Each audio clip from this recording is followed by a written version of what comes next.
মনে আক্ষেপ তো থাকবেই। 1.5 বছর ধরে দল বলে নিয়ে এসছে যে আপনাকে টিকিট দেবো ব্যারাকপুরে। দল একবারও যদি আমাকে বলতো আমি আসতাম না। জল্পনা তো আপনাদের কাছে পেয়েই গেছেন কে টিকিট দেয়নি কাটে।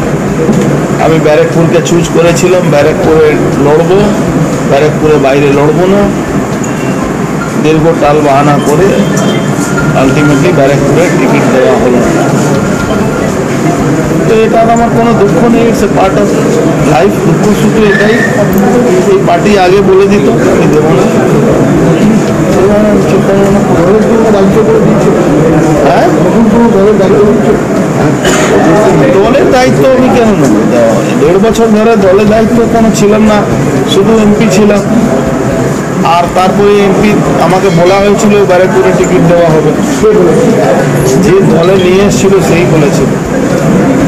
এবার টিকিট দেওয়া হয়নি, আজকে শেষ মুহূর্তে বলে দেওয়া হলো না টিকিট দেওয়া হবে না। তো এটা একটা মনে হচ্ছে বিচ অফ ট্রাস্ট হচ্ছে। বঞ্চনা শিকার হবে না, বললাম তো বিচ অফ ট্রাস্ট।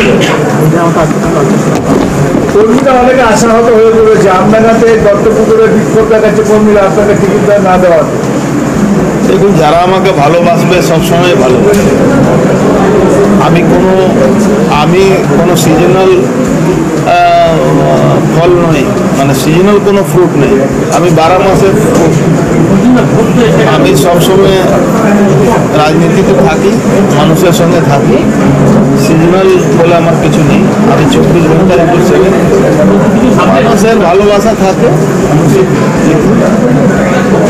ভাবছেন অন্য কিছু ভাবছেন?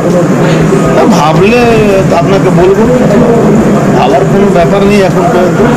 আজকে আমি কর্মীদের সঙ্গে আমার কথা বলবো, কথা বলে দেখবো কি বলবো। মনে কি একটা আক্ষেপ রয়ে গেল?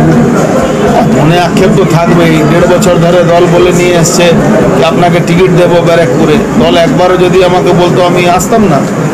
কিন্তু আমি ব্যারাকপুরে মানুষকে ঠকাইনি। ব্যারাকপুরে মানুষে আমার জন্য ব্যারাকপুরই সর্বোপরি ছিল।